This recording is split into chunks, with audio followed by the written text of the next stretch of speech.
By all signs, I think we're rolling right now. I think we are rolling. Ladies and gentlemen, oh man, I'm laughing right now because we just went through the ringer. You'll be just seeing me for this episode. Quinn's video did not record this episode, so you'll just be seeing me. This was our best episode, so I'm upset. The best episode we've ever done. It's excellent content. Like, view, subscribe on everything, please. We didn't mean to make this mistake, but we love you guys. Enjoy the episode, and we'll see you in the next one. I don't know because our equipment is all new, but here we are. We're gonna let it roll. It's Friday. Happy Friday. Happy Friday to the people. What a beautiful day out. I wish we were outside right now. I know, we tried. And sometimes you don't conquer, right? Yeah. It is what it is. It is. We came, we saw, we did not conquer. We're conquering the episode, though. We were not leaving. I was not leaving your house without doing an episode today. Yeah. And it almost didn't happen because someone decided to forget their equipment. I completely forgot. It does happen. And it's my fault. I'm sorry. However, we do have Riverside, though. We do have Riverside. So go check out some of our episodes on Riverside that are the two-sided visual journey that we have. So yeah, check that out. I'm trying to do as many in person, if I'm being honest. I know. I feel like, and it's funny because I feel like that's always like either experience we've given people is a good one. So, but I do like, as long as they can see us, then they get a good shot of us. But welcome to a puncher's chance. Yeah. How's everybody doing? Hope you guys can see us. Hope you guys can hear us. You guys can hear us really clearly. Well, we're trying some new things, but you've noticed that we're in various places. So we've been in North Jersey, we've been in South Jersey, we've been in the office, we're everywhere. But I think that's kind of what we're gonna like about this journey is, we want to be in different spots and help you guys see what we're doing. So yeah, different spots until maybe we get a permanent stomping grounds, a permanent place to be, or solely a puncher's chance. But until then, I'm all for different locations, different feels. Yeah, we talked about that too. We wanted to be in different spots as many times as possible, and whether it's Florida, whether it's when you go to school, potentially wherever you go, and we want to be able to show people what we're doing. So that's a fun process. But talk to me. What's going on? What are we talking about today? Full week. I know you've got a good list of topics, and I want to riff about those things too because you've got some interesting stuff. And your mom said you talk too much about MMA, so we're not going to talk about MMA today. We might actually slip it in, to be honest. We might slip it in, but my mom is a big fan of A Puncher's Chance already. She's one of the big supporters. Mama B, we love you. We care about you. She doesn't appreciate us not talking about MMA the whole time. So I get it. I brought some new topics for us that are very out of MMA based. So talk to me. What do we got? First one I wrote down on my list was Olivia Rodrigo.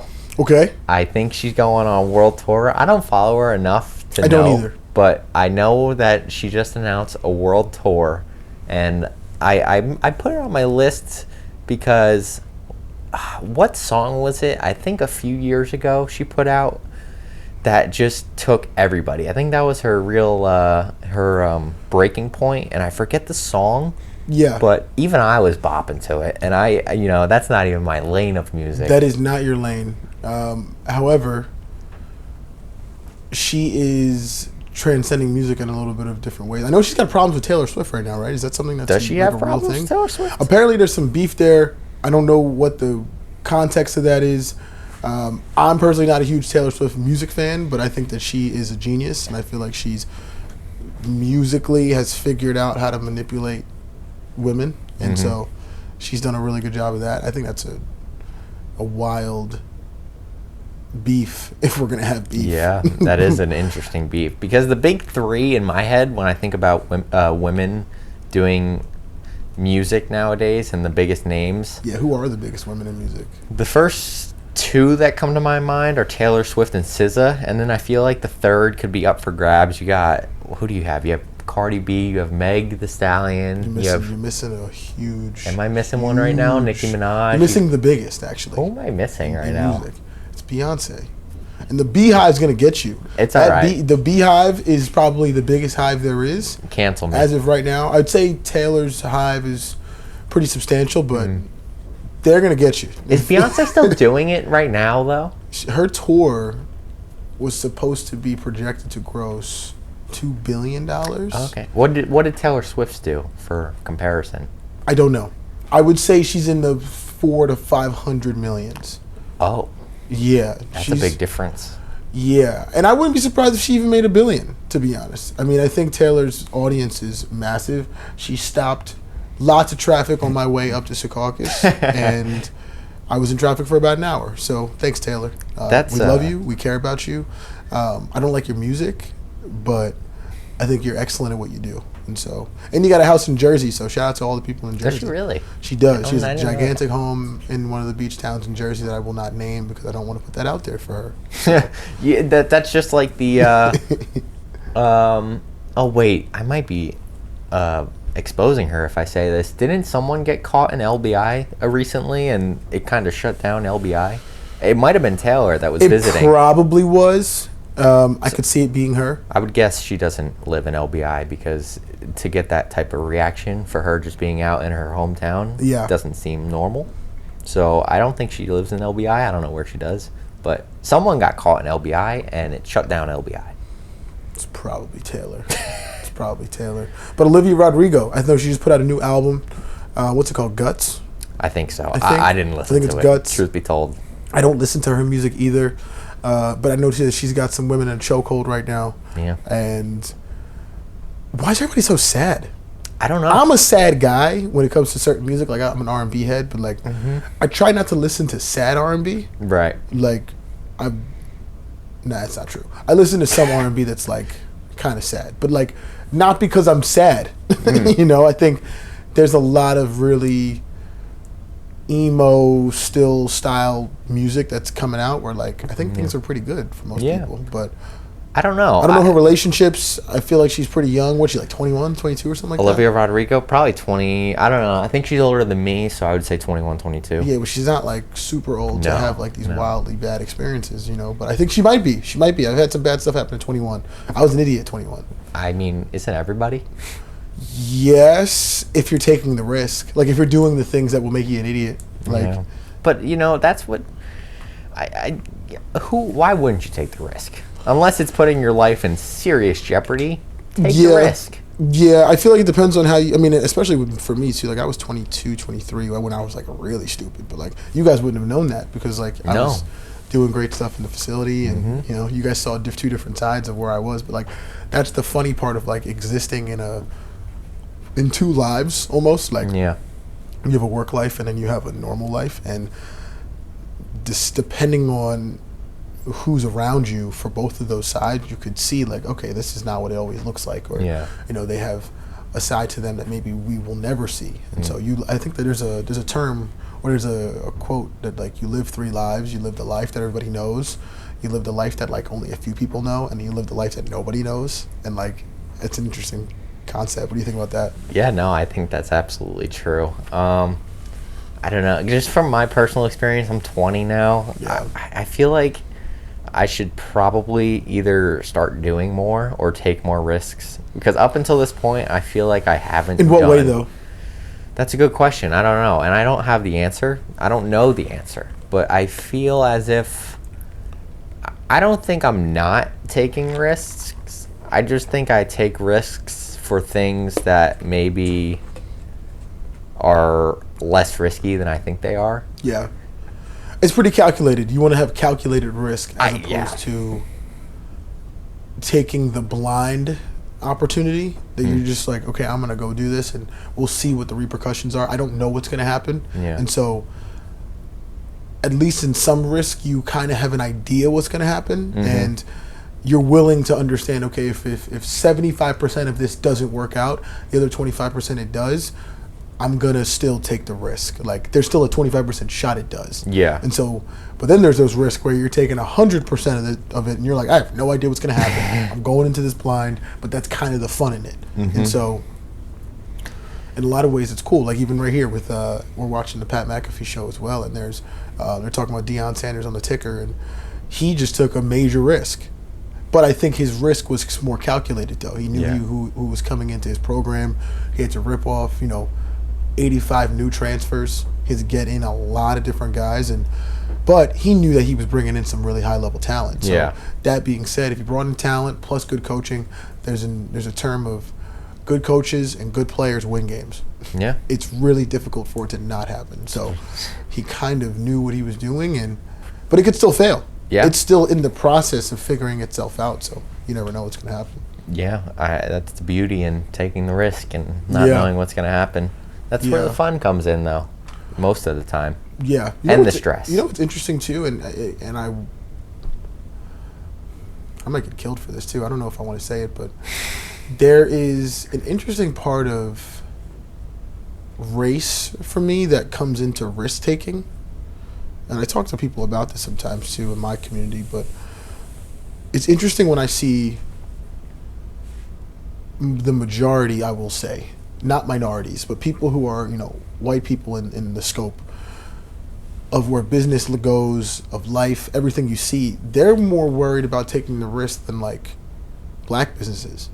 I know a lot of black business owners who take the risk, and they are a lot of the time they're unsuccessful. And it takes a lot to be able to get your black business off the ground. I'm a black-owned business owner, and when it's funny when I think about risk-taking, because I was always willing to take the risk, but it's also depending on how you grew up, the people around you, things that you saw, people in your life that built business and were successful in it. But there's white people that I speak to, and they just are kind of reserved about taking that risk, and it's very interesting because they have the least to lose, and most of the time they'll get back on their feet in some way. And that doesn't mean that people in general just don't get back on their feet from probability of luck and success, but things are far more outside of my favor. Yeah. Or there's less things that I control than a white person in their situation. And it doesn't always have to be a race thing, but it's funny when it is, when I watch it and I'm like, you could just totally take that risk. And they're like, I don't know. I'm not really sure about that. It kind of scares me. I'm like, you could just go get another job. If this doesn't work. A lot of people don't have the ability to because of the way that the country's kind of set up in interesting ways. So I always look at it from risk-taking is something I feel like everybody should just be doing if you want to be successful. And not taking the risk feels like it's not that you can't take the risk and be conservative inside the risk. You can take a risk and be like, okay, we're going to do this, but it's going to take us time to be able to get to that top level. So we're going to be conservative along the way instead of everything's aggressive. A lot of the way I look at business is we got to be aggressive now at this time, because if you do hit something aggressively, it's going to start happening a little quicker for you. Yeah. And then once it starts happening quicker, then you can kind of pump the brakes a little bit and look at it from the ground and say, okay, we got the thing we wanted. From a business perspective, whether it's an app, whether it's a financial investment, whatever that is, but now we can create a bigger plan inside of that aggressive move, right? So, and I think that part is interesting for people to understand, because I'm like, well, white people can just take a risk anytime they want. Why don't you? Right? Yeah. I mean, looking at it from my perspective, that's an interesting perspective, and I never really actually thought about it like that. Sure. Probably because I don't know if I do know a lot of business owners in general. Yeah. Regardless of race, I just don't think I know that many business owners. Obviously, I'm sitting with one right now, but coming from my perspective, I've always been on the conservative side, so sure. I kind of relate to what you're saying. Why don't you take that risk? I don't know.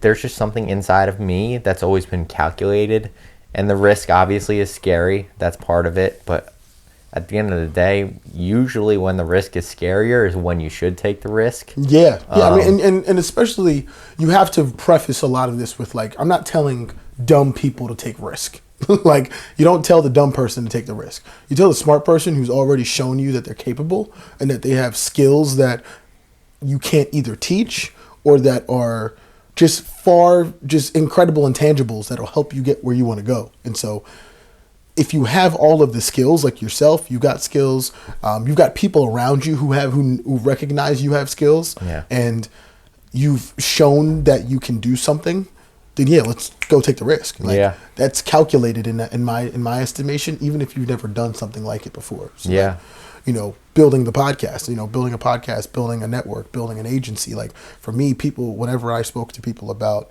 and I don't take this for granted either, is when people tell me, oh, I could see you doing this. Well, it's because I've had to give 5 to 10 years of skills for people to see, and I've had to prove to people that I could do what I say I do. And so once you started, it's like, yeah, it's always a risk for me. Every single day you wake up and you're like, Jesus Christ, like hopefully this thing works out. You know, hopefully there's money coming in, or there's revenue that we got to get, or I'm paying this person, or, you know, there's an opportunity that's on the horizon. And so, but people never, if you're good at the things you do and you have the skill set and people see that you're capable and you've got support, they're going to say that the risk makes sense. Yeah.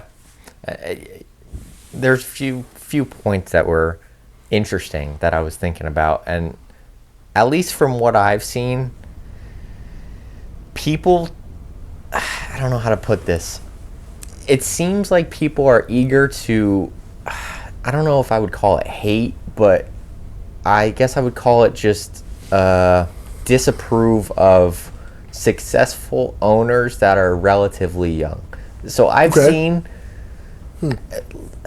so much on social media of people hating on successful business owners from the ages of probably 28 to 35, because that's young in the business world, being extremely young in a CEO position at least, that have grown these companies to multi-billion dollars, $100 million, whatever it may be, and are living their good life and having success. But they're very eager to kind of run them down and be like, you were given that because you're so young. You're only 30 years old. You're so young. You couldn't have done that on your own. Well, they probably spent their 20s, their last decade of their life, when most people are kind of partying and doing usually dumb things to So it's funny, I want to address character. that kind of a little bit, because that's an interesting notion you say that, and I'll give you a couple things on that. I think, one, if you're looking for the internet to give you, what would you call it? If you're looking for the internet to give you approval on things that most people don't have, you're never going to get it. So like the business owner who's 28 to 35, who sold their business for $25 million. The average 28 to 35 year old may not even have $90,000. And then the average 35 to 54-year-old may not even have $190,000. So if you sold your business for $19 million, there's always going to be some questions as to how you got there, who gave you what, assuming that you got something from somebody. And one of the things that's tough about even that, to go kind of forward on like getting stuff from people, is like you need help when it comes to building a business. You need real help, and you need real support from people with money who can help you make more money.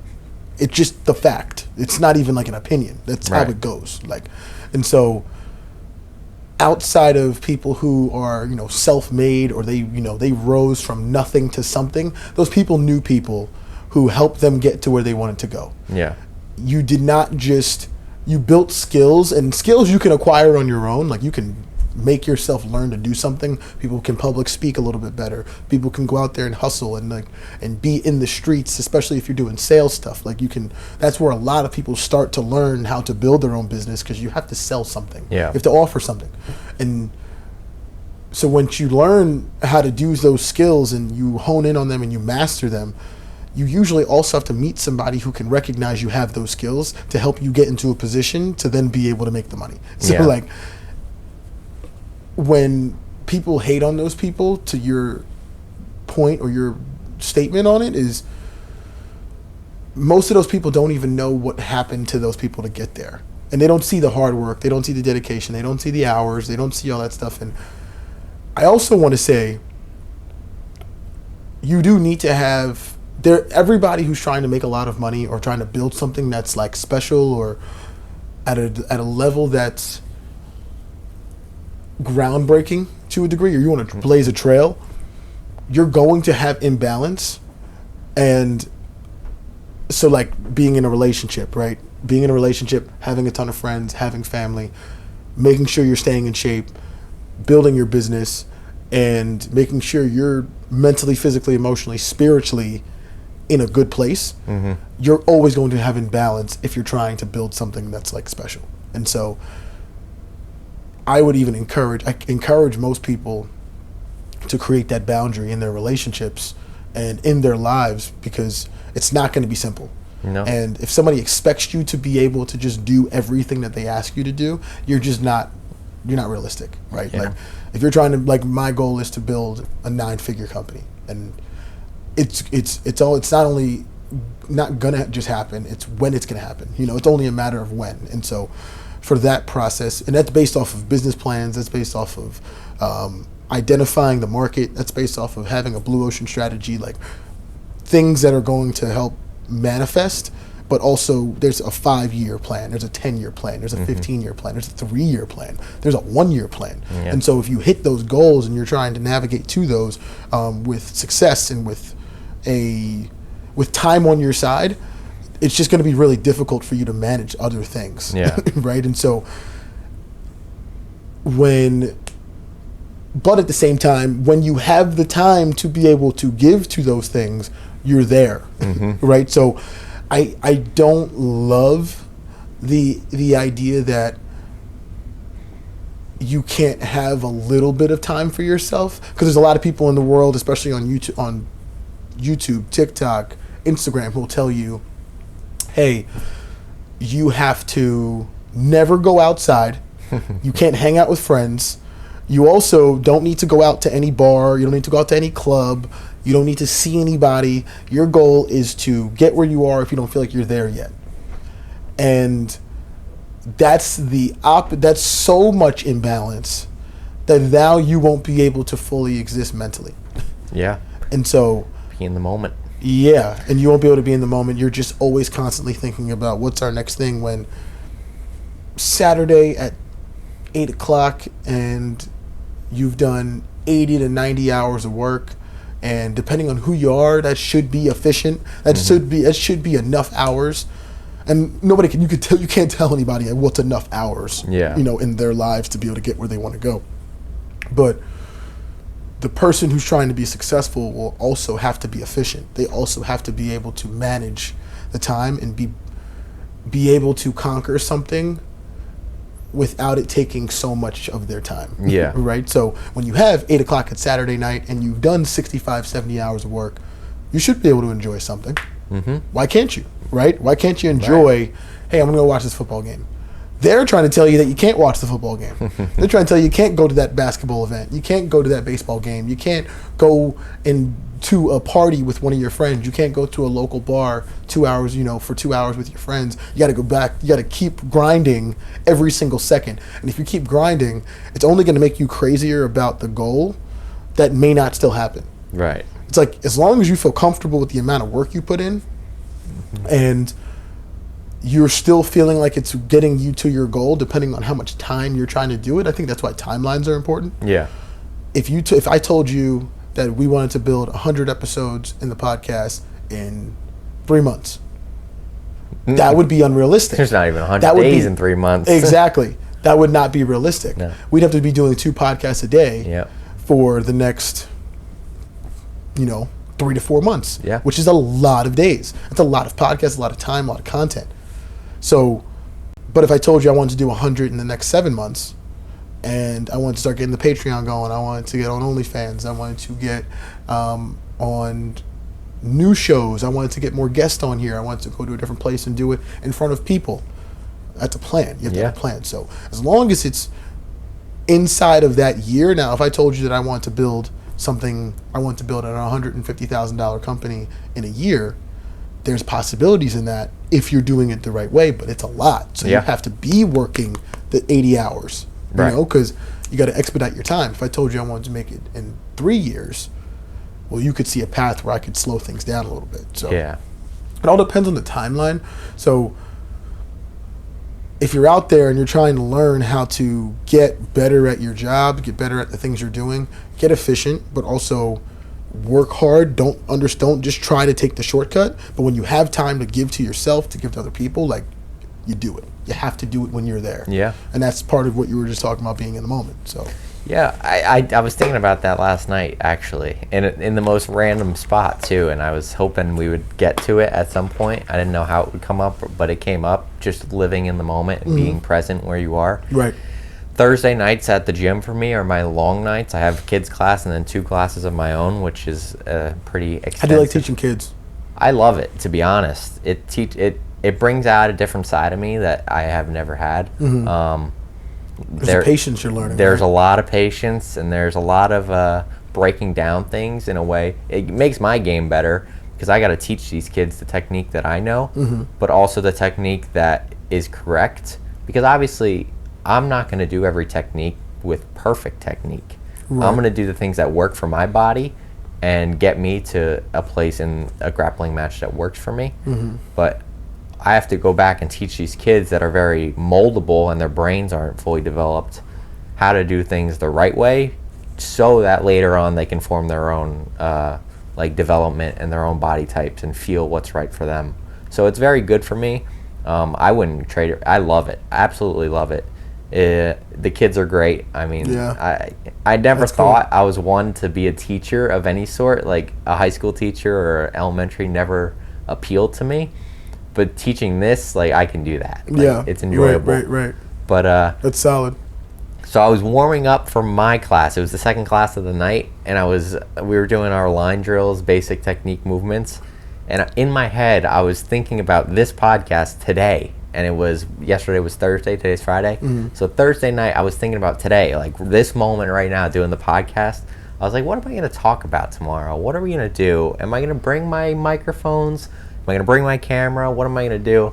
And halfway through we were doing, what were we doing? We were doing butt scoots, arm drags.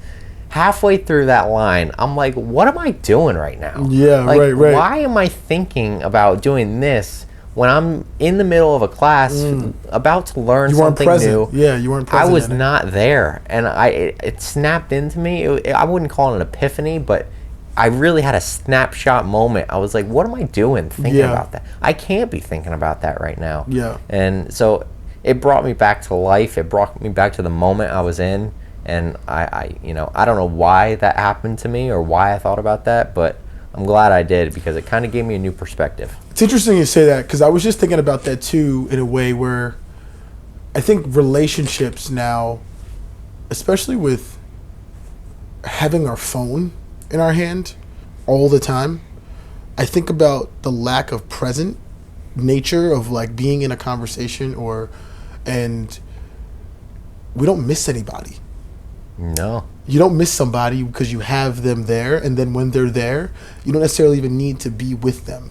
You could be on your phone. My girlfriend will come here and we'll be on the phone, and I'll just be on my phone, and we'll watch any type of show. We'll have it on just as background noise. But the phone is what we're doing. It's here, and she's in hers there, right there. And just being together like that is like kind of great in a lot of ways. But then when one person's on their phone, and then you're trying to have a conversation with them, and you're not in it, right? They're not present because they're looking for something else. When you're trying to have a discussion with them, well, it's like, well, I don't even miss you. I already know what's going on with your day. Yeah. I already know what's happening with you. So I believe that the social media aspect and like our phones consuming us, having that second thought is exactly what you were having. You were having second, third, and fourth thoughts in a place where they needed you to be 100%. Yeah. And so that's something that's interesting too. I've caught myself even doing that at the facility when I'm on my phone, just while guys are picking up baseballs. Well, it's like that's a perfect opportunity for me to talk to them about something else outside of baseball. Yeah. Because that's the biggest thing when you're looking for athletes is like you want them to be present in whatever they're doing there, but you also have to provide them with that same present. Yeah. Like that same momentary value or intensity, right? And so as long as we can provide that to kids, like as long as you can provide that to people, they understand where the relationship goes. And so that's what I like about kind of the podcast space, because it's like you can't be on your phone on this. No. If you're on your phone on this, like you just don't care enough. And so yeah. And I've been on my phone on some of ours too, but like at the end of the day, it's like either I'm looking something up and sending something back because like obviously just work is work, but when you're in this, you should be here. Yeah. Right? And so it's interesting you say that. I think relationships suffer from the lack of being present. Yeah. I think that's a tough part, especially because we've grown with our phones, and we've grown with the different outlets that we can go in and just get instant information, and that's tough. Yeah, on the topic of relationships, and social media as in general, it's very interesting to me. I know you're obviously in a relationship. You mentioned that. I'm not. I'm single right now. Good. And I'll go on Instagram sometimes, and I'll be scrolling, and I'll be on my explore page or whatever it's called, the search page, looking at, like, usually it's jiu-jitsu, and then sometimes like a girl will pop up, and I'll click on it, and then in my head I'm like, if she's single, how many guys do you think are in their DMs right now? Because we're in a day and age where if you're not in the DM, you're not even an option. Yeah. So it's very hard. Men from the ages of 18 to 30 years old, don't look into a woman's DMs at all. Please, don't. Do it for yourself. Do it for yourself. Okay? Don't put yourself in that situation. I promise you, you will be upset, you will be discouraged, and you will not think that girl's actually a human being. You think that girl's larger than life. And she's actually a real person who cries a lot, who's got real issues, who wants to just be happy, live a soft life, go out to dinner with her friends, and hang out with you, and she wants your attention. I promise you that is what like 95% of women who live in normal towns, who live in normal cities, are what they're trying to aspire to. There's obviously outliers. There are outliers of women. This is not a blanket statement for women, but that is what I think the majority of women would say. Women, if you're in the comments, write down the things that women want when they realize that they have these many guys in their DMs. Most girls don't want to even respond to these guys. No, but that would discourage you. Yeah. That would make you be like, wow, like there's 15 guys talking to her at once. That doesn't mean she likes all these 15 guys. That doesn't mean she even responds to these guys. It doesn't even mean they're her type. Okay, so follow up. In today's day and age, where do you think I don't even know if there is a best place, but best place to meet new people? That's an excellent question, and I think that's where women have to help us decide where that is, as well as us do our part. There's not a lot that we control with women and us courting them in the fashion that they want to be courted. Because if we don't have that information, there's nothing for me to know. Right? There's no way for me to make this thing good or make this process a smooth transition into becoming a partnership. So I would say the places where I think women are, where they have their guard down to be able to have a conversation with you, is becoming few and far between. But I also think that women don't realize how much they trust in just real life. Like, they'll say that they don't trust a guy like you, or they'll say they don't trust a guy at a bar, but they're the same people who simultaneously, as they leave the bar from talking to a guy they don't trust, to get right into an Uber with a guy they never met. It's contradicting. They don't realize how much they trust in certain ways. They'll get onto the train, on the subway, and sit next to a person 2 feet away from them, and they have to trust that that person's not going to harm them. They'll then get into a cab in the city and go down from Penn Station all the way up to 108th Street to hope that that guy doesn't do anything to them or take them the wrong route. Sitting next to someone at a football game who is supposed to not do anything to you, because why would they do something to me? I have to trust that. So they trust far more than they believe. So I think part of where you could find the right people and the right women to talk to in certain situations, it's always still going to be the bar in a lot of ways. It's still going to be the bar. It's still going to be the clubs.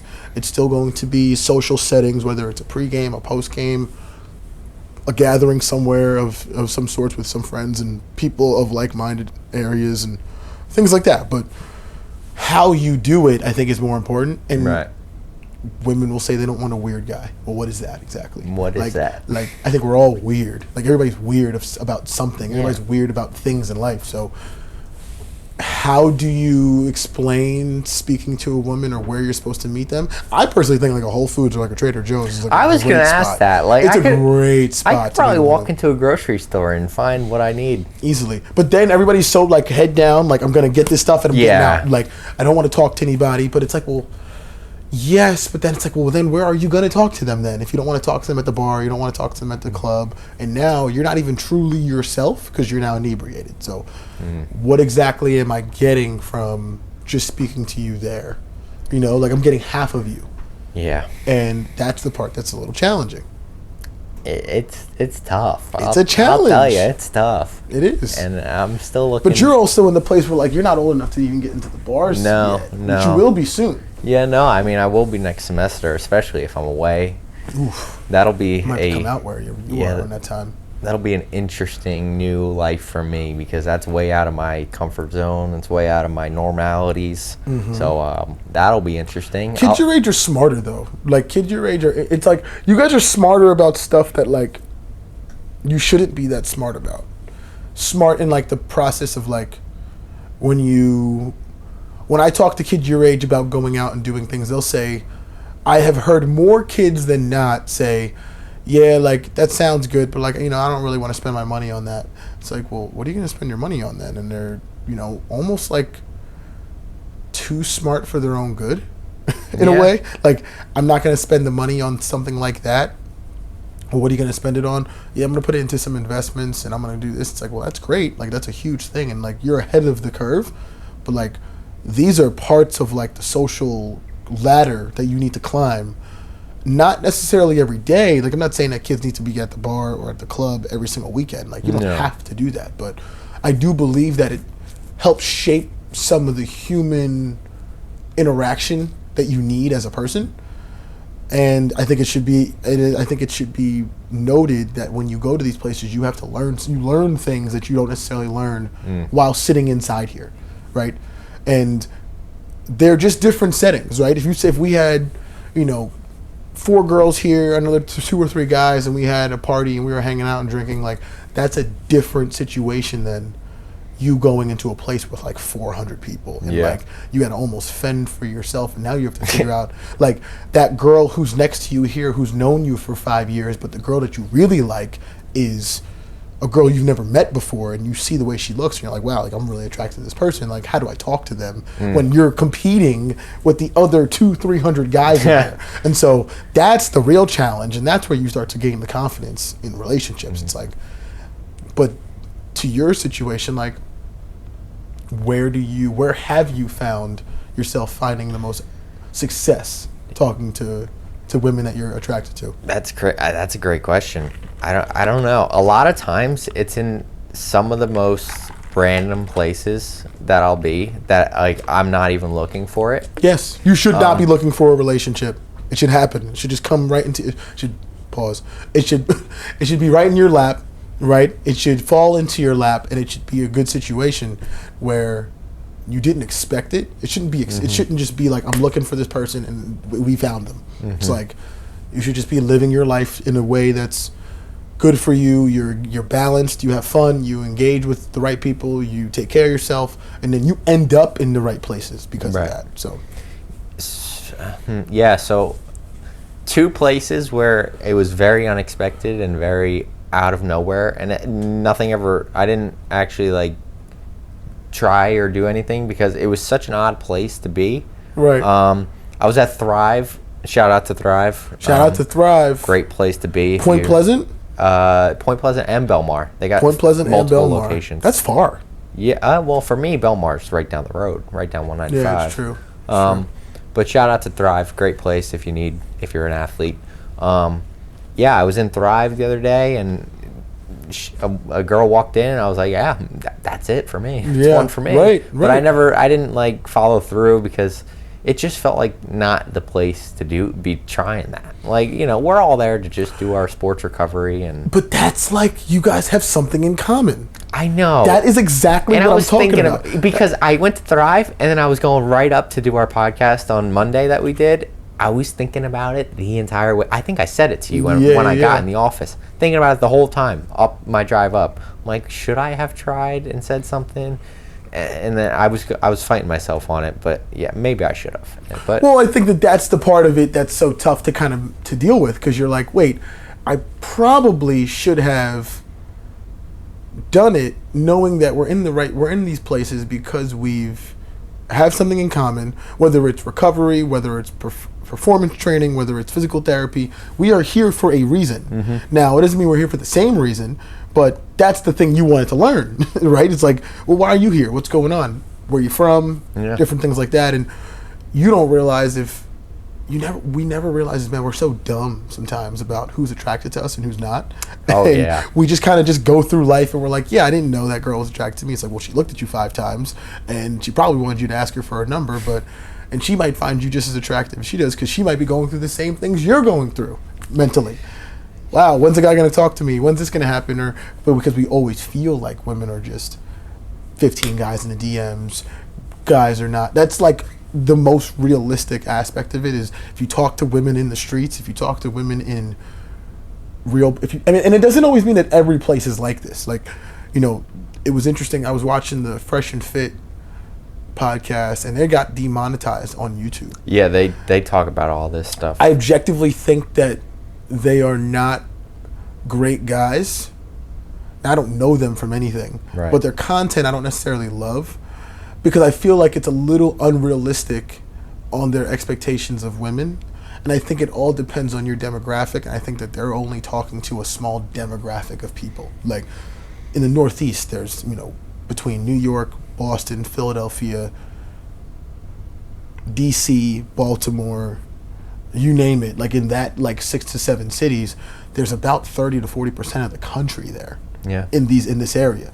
So you're gonna get a huge sample size of what the women are looking for, and I do believe that there are the outliers who are looking for men with hundreds of thousands of dollars or millions of dollars who are going to let them live a certain way, and there's nothing wrong with that. Like it's fine. Like enjoy that type of life. There's nothing wrong with that life, but you're gonna be hard pressed to find a lot of those girls. Like most women are looking for someone to allow them to be themselves, to enjoy life in a way where they can go on a couple of vacations a year and build a fun life with a nice house in a place where they grew up, mostly within 15 to 25 miles, unless they had an experience somewhere else that decided they wanted to go somewhere. Like, take a Jersey girl who went to Penn State, like, she's probably going to be in this area. Yeah.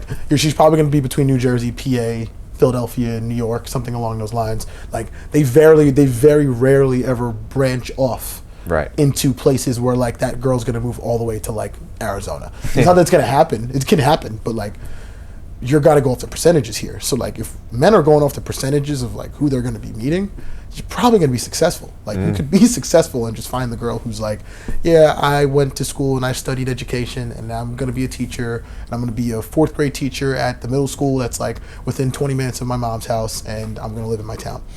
And I just wanna, and I'm gonna go out on the weekends and I'm gonna enjoy myself and I'm a beautiful girl who's got options, but if I find the right option, I'm gonna probably be with you. Yeah. Like, So, but if you think about it from that way, you're always in the advantage. Right, like it's usually on your side. Yeah, it is. I might not feel like that, but because, and I also think it's because of the lack of experience that you're having, because of you haven't gone through enough. Right, you're still young, man. Like once you get to 21, 22, like your experiences are gonna change like that. It's gonna be as soon as you start getting into the bar, you're gonna meet hundreds of thousands of people, like. And you're not going to realize your network that you're going to be able to obtain. But once you do, they're going to then take you to different places. And they're going to be like, oh, I got this other spot that you've never been to. And then they're going to take you to another place. Oh, I've never taken you to this spot. You got to see these types of women. Yeah. Or you got to meet this person when you get there. This person might be able to, change your life in a different way. And so it's interesting, but the perception of relationships and women are all based off of kind of where you live and your thought process on like your percentages of being successful. And like I feel like every time if I were to go out with my friends or go to different places, like as long as you dress well, confident, nice guy, you treat people properly, and you're a polite person in public, outside of public, your character shines in different ways. You're a high character guy. Like, you can make things happen. You could be a good person, and you could show you could be yourself too. Don't not be yourself. Okay? Be yourself. If you're trying to be somebody you're not, like, people read right through that. It's never going to work. Right? Tell them, I'm doing jiu-jitsu. I love podcasting. Yeah. And you're probably gonna meet people who will be like, "Oh, I love podcast, and I love MMA." You're kind of in. You'll never have to worry about me not being myself. I'll tell you what I do, when I do it, and why I do it every day of the week. I'm never gonna say something that I'm not, and that's kind of becoming lost in today's world. But that's neither here nor there. That's to each his own, I guess. That was a fun conversation. We went on a tangent there. That was a tangent. We could keep going. Clip that up too. But I figured we could switch it up. 180 freestyle here. 180. Something in your mind. I had it written down, and I figured, for the people, it's something fun. It's something different we haven't done. Okay. And I'm interested to hear what you have to say, because a lot of people's perception is just way off nowadays. Okay. What is the biggest animal that you could take in a fight to the death, one-on-one, all other things out of the equation? And if you come out here and say a lion or anything larger than, I don't know, all right, what's your answer? I'll leave it at that. Fight to the death? You are in the fight of your life against an animal. What's the biggest one you're taking down? Or what is the most dangerous one that you think you could take down? The most dangerous animal I think I could take down, like, fully confident. You gotta kill. I can handle this. I can handle this. You gotta kill him. I'm gonna go through a lot in this. It could be a war. It's gonna be a war. Okay. You just have to get out of there alive, and he has to die. I would say like a large dog. I'm okay with that answer. Large dog, like a Rottweiler. I'm okay with that answer. Like, I think a 200-pound Rottweiler. Like, it's gonna be a war. I'm around 215 pounds. Like, I think a Rottweiler at my size, probably 5'5", 5'10" on hind legs. I think I would get smoked, but like, I'm getting out of that though. I'm getting out of it. You're gonna survive. You're gonna be in a lot of pain and a lot you're gonna of get injuries. Hurt. I'll have lots of bites. I'm talking. It'll be a bloodbath. But like, I'll get out. Nothing makes me more angry than hearing people come on record and say they could take down a jaguar or a large cat or a grizzly or a. It's not happening, guys. What are we talking about? No, it's what not are you talking about? First off, you don't even know how to fight, and you're saying this. Yeah, no, you have and a bear. You're not doing that. Like, no. There's people who have survived bear attacks too, but it wasn't because like they fought it off. It wasn't because the bear got scared. Yeah, because he realized you weren't something to eat. Right. That really gets me. Wow. Yeah, it's a hard. It's a wild question, and I still don't necessarily think like even a large dog that's untrained is gonna like. That's not guaranteed that you're making it out. It's not. To be honest, like I've actually had a friend who got bit by their pit bull, / like, I don't know, I think it was like a lab pit bull mix or something. Excuse me, and she got bit in the arm, and it was absolutely devastating at the time. Like, and in the video it was wild. Oh. Like, it looked crazy, but she's all good now. Yeah. Good for her. And so, shout out to Dana, love you. Ronnie, you better call me. But yeah, no, it was wild. And so, to your question, yeah, I think a large dog, I think I can handle. I think, yeah. Like a medium-sized dog, I'm killing. Yeah, you're gonna if I have to. You're gonna probably take down a medium pretty easily. Shout out to PETA too as well. We're not killing dogs. This is just a conversation. Oh man, we're laughing. It's funny. It's funny. Cancel us. Oh man, speaking of dogs, we're joking. We're going on another topic here. Okay. But there was a lot of comments on that our clip on Instagram recently with Israel Adesanya. He's got to be the most hated UFC fighter of all time. I'm pretty. He might be. Not John Jones. I was just gonna say that. I think he's more hated than a guy that beat his wife. And I hate to say it, because every single comment that is on that video is about him and what he did to his dog when he was like 21. And that's still coming up. Like, guys, it's the past. Can we grow up a little bit? Do you think people, to that question, do you think people still hate Michael Vick? I don't know. That's a good question. He rebranded. Can we talk about some of these people who've like rebranded their lives and no one says anything about it anymore? I don't know. People pick and choose who they want to accept and don't accept. Correct. And Izzy is just not being accepted at all. I also think because Izzy has this like unwavering confidence that people just don't like. They just love the hate. I think the hate is, well, people aren't happy unless they're complaining. It's easy for people to complain, and and it's just, it makes it more fun for them. Mm-hmm. So hats off to the people who are complaining. You know, you guys make things like this possible, because the more you hate, the more times you're viewing our videos. Hey, so it's ideal. That's engagement right there. That is all engagement. Keep so you're just coming. making it easier. Keep hating. It's easy. That being said, like it's yeah, I think Izzy has this confidence that sometimes oozes cockiness, which like I'm cool with if you back it up. I'm all good with you like being super cocky and super confident if you are that dude or that girl. Yeah. Like Ronda Rousey at the time, like she was super cocky, and like when she was 9-0, at one point, and she was just rolling through the division, and she was winning belt after belt, and it was like, I'm kind of fine with it. Like if you're that good, like, you should be. I'm okay with you being cocky, because eventually that cockiness comes down to confidence, and then it comes down to being humble. Yeah, like, you can't stay at the top for that long. So like I feel like people who are at the top, like, be cocky for a little bit. Like obviously don't be a jerk. Like don't be the guy who doesn't ever believe that like being humble doesn't exist. Like, or having confidence that's just good enough to not be a bad person. Like don't be a bad person and be cocky. No. Be a good guy and be cocky though. Yeah. Like, and so like especially if you have if you're cocky because you believe in yourself, I think that is fine. But what's interesting is like even in relationships, like women hate cocky guys. They like confident guys though. But it's like it's a fine line. Yeah. Very fine line. Right. It's interesting. I was actually just listening to something about narcissism. Was that Jordan Peterson and Andrew Huberman? Because they were just talking about it. But I would listen to that though, because they were talking about that. Those two guys together are like, what are we doing? Like that's magic. High level conversation right there. They were talking about narcissism.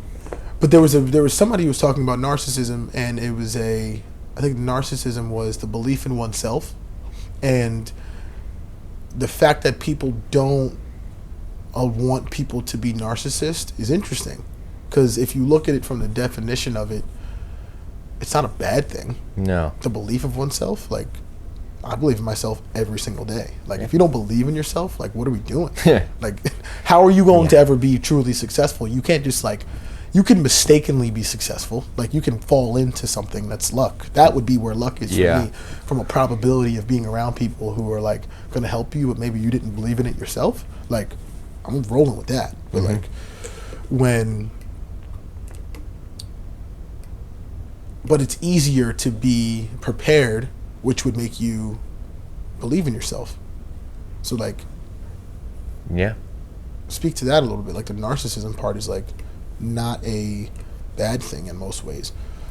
But I think people think about narcissism as, like, it's all about me. Yeah. And it's like, it's all about me, and I'm never going to let people think about themselves. If they're not thinking about me, then they're not thinking well at all. Yeah. It's really interesting. It is. We've like changed the definition over time. Made a fake. It's literally a fake definition. Yeah, it's tough because you always want to believe in yourself, but then you can't believe in yourself too much because you'll be a narcissist. So it's like, like what do you want from me then? Well, what do you want me to do? Right. What do you want? How much do you want me to believe in myself where it's not imposing on you? Mm-hmm, I'm gonna believe in myself to the point of my confidence level. Yeah. Like, so if I'm more confident in my abilities, you'll deem me more of a narcissist than if I just started something and am not very good at it. Right. So, it's all perception on what people see from you and what you put out. It absolutely is. So it's just, there's always there's a fine line in everything. It almost feels like. Yeah, everything. There's always this, and it depends on how people are going to, I guess, who they think you are to them, right? Like, you're a great guy and people recognize that, so like they're gonna give you more leeway than a guy that they may think like is full of shit or doesn't really understand how life goes, or they're not really into the way that they do things. And so that's a little bit of a challenge as well when it comes to gaining like public perception. Like, you got to know who you are and like how you're probably perceived to the public, and like that takes work. It takes real work. Like, you got to be good at what you do. You got to know how to talk to people. You got to have done good things for others, and they've done good things for you. So like there's a marriage there. You just gotta be a good dude, Yeah, be a good person, live your life, and keep moving along. Exactly. I don't know how much time we're at, but we're kind of just rolling. Yeah, we are kind of rolling. And I got no plans. Yeah, I know we got to get some things going. So yeah. But this has been great. This was a good one. Been great. We got some topics that we will keep for the next episode too. I know we got some, but we riffed, man. I feel like we went on long this one. I don't know the time, but this one went on pretty long. We went on pretty good. What episode 5? It's episode 5. It's episode 5. We gotta get that down. We will get that down for you guys. Like, view, subscribe, get in the comments, talk good about us, talk bad about us, criticize, say nice things, do whatever you want to do. We love you guys. Regardless of what you guys say in the comments, I'm usually laughing behind the screen at them. So yeah, I really don't care whatever you say. So like, say whatever you want, yeah. And we either respond back to you kindly, or we'll send you some merch. Hopefully, we're getting some merch soon. We're getting a new logo soon. We are going to be in different places. This is not going to be the last time you see us here, but this might not be the first time. So it's going to be fun stuff. The boys are rolling. See you guys in the next episode. On YouTube Shorts, TikTok, all the social medias. Don't be shy. Don't be scared. And be a good person. Be a good person to people. Be a bad person to somebody if you want to be a bad person. Just don't do it all the time. That's it. We'll see you guys in the next one. Love you guys. Peace.